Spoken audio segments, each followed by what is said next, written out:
from them. We cut that out. We're in a great train of form. Well, City came into this game determined to win, and within 4 minutes they were on their way to the victory. Rodri with a header from a Mahrez corner set the tempo early. City were mesmeric in that first half, creating chances, so unlucky not to add goals. And then Gundogan did with 6 minutes to half-time after an assist from Haaland. Grealish was then brought down for a penalty. Mahrez scored right on the cusp of the half-time whistle, and we felt that it would be a cruise to full-time. To be fair, Villa had a go in the second half. Watkins was on target for them. They also had a shot against the bar, and Ederson made 2 great saves. But City didn't exactly cling on for the points. They deserved them today on the balance of the 90 minutes. And they're now 3 points behind Arsenal, who they play on Wednesday night. And if City win it, they'll go above them for the first time this season. Well, that is for another day. As for this one, the Blues have won by 3-1. Well, let's go back to the studio and join Ellen.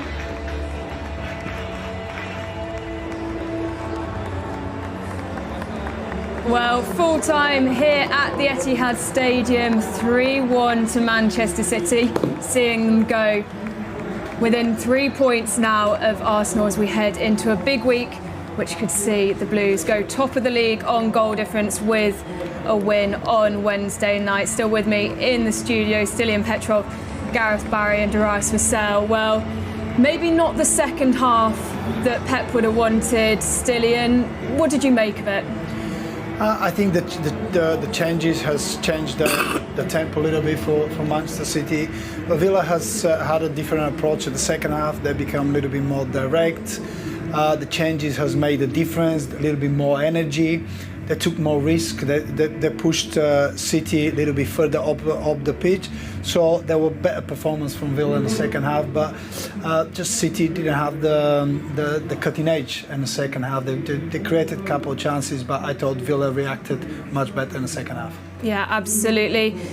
Gareth, let's go back to the beginning and that first goal. Rodri with the early goal 5 minutes in. It's exactly what City would have wanted. We know Villa don't respond well to going a goal behind, and it was definitely what Pep would have been happiest with potentially out of that game we've just seen. Yeah, it's a start as we thought. They come out the blocks really quick and it just settled everyone down, going 1-0 up early, and that first half was completely on the back of that early goal. The confidence grew and Villa going forward didn't create any chances at all. As Stan said, the second half, the changes probably disrupted it slightly, and Villa grew in a little bit of confidence when the subs come on and made a difference. And it was from a set piece. We said that maybe, Darius, that wouldn't be where Villa would be the weakest. We thought it would be with them pushing so high, City would be able to creep in round the back. But Mahrez, though, with the assist, he was on fire through that first half. Yeah, it really did. It made a difference. And as the guys said, it allowed City to come through the game comfortably first half. Obviously, the changes did upset it. I still think City dominated it, certainly with possession in the second half. They did create some opportunities to score. Mahrez had a great opportunity second half to sew the game up. But I think all in all, City had dominated the game, and Villa rightfully so, because they are a good team in their own right, had their moments in the second half to get back in the game. Yeah, absolutely. We'll keep going through the first half. Gundogan with that one-on-one chance against Martinez. In the end, a good save from the Villa keeper, who did grow through the game.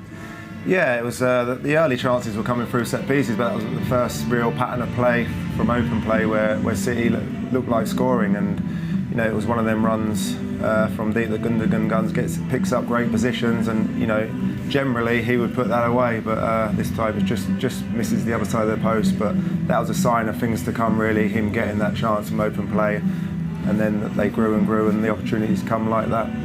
And the second goal, Stiliyan, the work that Haaland put in for that, even though he just got the assist, but still it was something that he'll be very proud of, not, you know, even though he didn't get the goal today. Yeah, it was a ball that, again, behind the opposition defence, there was plenty of space. But what was really Haaland done is that he haven't give up on the ball.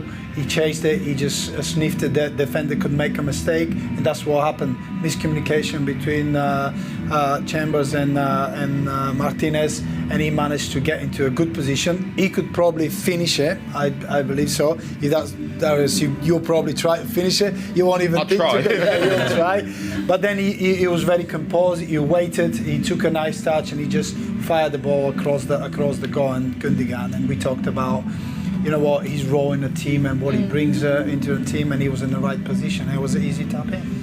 Grealish was brought down for the penalty, which then Mahrez converted. Darius, were you a bit surprised when Grealish was taken off with about just over 20 minutes to go? Only for the feeling that before the game kicked off, I felt like this would have been Grealish's day, and I felt like that was still to come. He did win the penalty, yes, but I felt like there was a goal in him today. Certainly late on in the second half, I felt like as the game opened up, he'd get more opportunities.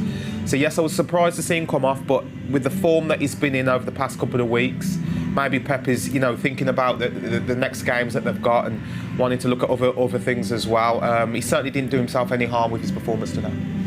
And then on to the second half, in a bit more detail for particularly Villa. Things did change and go a little bit more in their favour. Gareth, what do you think caused that? I know it sort of happened after the 3 Villa subs, which you think typically might disrupt more of their game and their flow. Yeah, so difficult mentally. You're 3-0 up at half time as a home team, and it sort of went how I thought it would go. City would probably keep the ball a lot more, frustrate Villa, try and get them to open up. Which is how it went. They had a couple of chances to get the 4th goal, that didn't come, but the substitutions for Villa sort of just changed their direction of play. They went a bit longer, they put a bit more pace on the pitch, and that sort of gives City a few problems. And the chances they did get were from City giving the ball away probably, rather than Villa creating off the back of that. And they got the goal, he took it well considering he hadn't had a chance before that, and from that goal they grew in confidence. It was a seamless first half, Stiliyan, and like Gareth just mentioned, there were more mistakes which popped up in the second half. Where do you think that came from a City point of view? Just sometimes we've been in this situation many times, and you're 3-0 up, you just want to see the game through. Don't forget the manager tried to manage the players as well. There's quite a few months until end of the season. He needs everybody fit. You can see he has made a couple of changes that disturbed the tempo, the play. But it was actually the confidence grew from Villa from a mistake, from Manchester City mistake. They managed to score a goal, and one goal changed the narrative of the game, the tempo of the game, and you could see Villa had probably 10-15 minutes that they were dominating. There was a couple of chances, but I think the changes has made a difference, because the players looked fresher, the players looked more direct, and the players that come on, they look like they're willing to push the Man City midfielders to get the ball, and the soon they manage to do that, you can see they've created 3 or 4 chances just from loose touches from Man City, and they just managed to find a space. And there's a couple of players who did change the game for Aston Villa. Coutinho was one of them. How did you make his game? The quality of Coutinho, it speaks volume of what he's achieved before. He's been kind of off the pace in the last couple of months. Seems like he hasn't been regular starter. He's kind of this luxury player that, you need to kind of build the team around him. But I think under Emery, I think he has a future, because he brings something, and he brings something in the final third, in the last 30 yards of the pitch. That's where, when you build up from the back, when you take your time, you have to find the player that can change the game. He can play a big role. Another player who had a similar impact was Darius. Towards the end of the game, hit the bar in the final minute, deemed to be offside, even though we wouldn't get a proper look at that. What did you think his impact was? Well, his first interaction, I think he tried to have a shot from the halfway line, and we all looked at each other and said, who's this guy? What's he trying to do? But there was a reason behind that, obviously. He obviously believes in himself.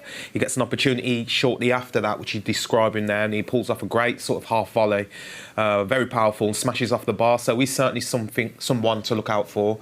There's quality there. He strikes the ball well with his left foot, and he knows it himself. But he didn't have enough time this evening to put that to good use. And Edison will be disappointed not to hit the 100 clean sheet mark in the Premier League. But Gareth, he did make some excellent saves in that second half. Yeah, he'd be disappointed. That's a lovely milestone to hit, 100 clean sheets. There's not too many Premier League goalkeepers that have achieved that. But yeah, to be fair to him, it was a one-on-one chance, and Watkins has stuck that away. But again, he's put a solid enough performance with his touches playing out from the back as usual, and then making a save when needed to, especially the one from Coutinho, because that was dipping in under the bar, and he's got a great hand on that. Well, we mentioned before the game the importance of this fixture going into Wednesday and where that leaves us as a club just now within 3 points of Arsenal. Stiliyan, we said that it might not be at the forefront of the players' minds pre-match, but it definitely is now. Of course, when you have a quality in players like in the Man City squad, when you're given that second opportunity to get closer to what is the title, and you know they've been in that position before, they know what it's like, and as soon they cut the chase, and it's only 3 points, and you know what, you can smell that you can go up at the top, you can overtop your Arsenal as a team that is challenging with you. So what you do, you just don't make a mistake, and we've seen in the first 45 minutes they were ready. They were waiting for it. They wanted to finish. They managed to do the job in the first half, and they will never miss that opportunity to close the gap. Well, Gareth, the second half, we could tell up here, we had a brilliant view of Pep waving his arms in the air. You know, he was really irate, wasn't he? And he's such a visual manager. What do you think he'll want to do against Arsenal that means they have that clinical second half like they did in the first half, and they can keep that momentum and that structure rolling? Yeah, I think the way he was that second half just shows how much experience he's got. He was sort of irate as if he knew the game was going to change if they didn't, keep them standards, and that's generally what happened. He felt something was changing, and but yeah, the two substitutions, we're yet to know why Darius and Haaland have come up. Obviously Wednesday, hopefully they are available. That did affect it. And the players, as we've said, they would have possibly thinking about Wednesday night at 3-0 up at half-time. It's natural, they're human beings. But yeah, they'll look to go back to that first half performance and take that into Wednesday. Arsenal are on top of their game, and City know they're going to have to play two halves like they played the first half, because the quality when they go to the Emirates is going to be the next level up. And Darius, we saw a glimpse of Phil Foden, coming back from injury, but coming on and making good strides and good run forward. Yep. What more would you like to see from him if he came on for Arsenal? I think it was good to see him first and foremost. I think everybody here today were glad to see him on the pitch. He did have an early opportunity, and sometimes it's like that when you come on as a substitute. You get the ball early and you don't quite make the right decision. So the more minutes he gets now, the more ready he's going to be for the games going forward. I just think the fact that he's back, it's a boost for City. How Pep uses him, with Grealish playing well as well lately, we're yet to see. But again, players coming fit at the right time, that's going to be a contributing factor if City are going to go all the way. And Gareth, what's it like to chase a team down like you had to in the 2011-2012 season?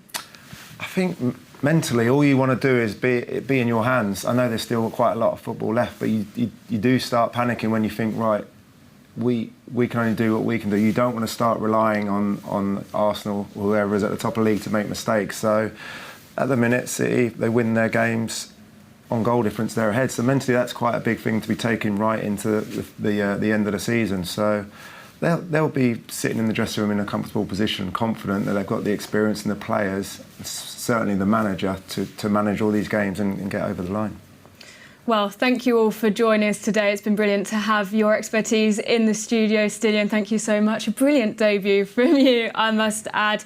And I hope to see you back here very, very soon. Thank you very much. Thank you. Well, there's lots of great content coming up on City Plus, and here's a little bit more of what you can expect going on this month. We had a training session, and RIyad was one-on-one against the left back at the time. I won't mention his name. And he was doing the usual step-overs, and he's megged the defender and gone past him, and everyone just stopped training and has gone, ooh. Undala, can he find an opening? Still Undala, that is absolutely magnificent. Mahrez up against Bruyne, can he get beyond Bruyne? Plays it in field to Bruyne, Haaland, 1-0. To Bunny Shaw, and an even better pass from Hal. That's a beautiful goal.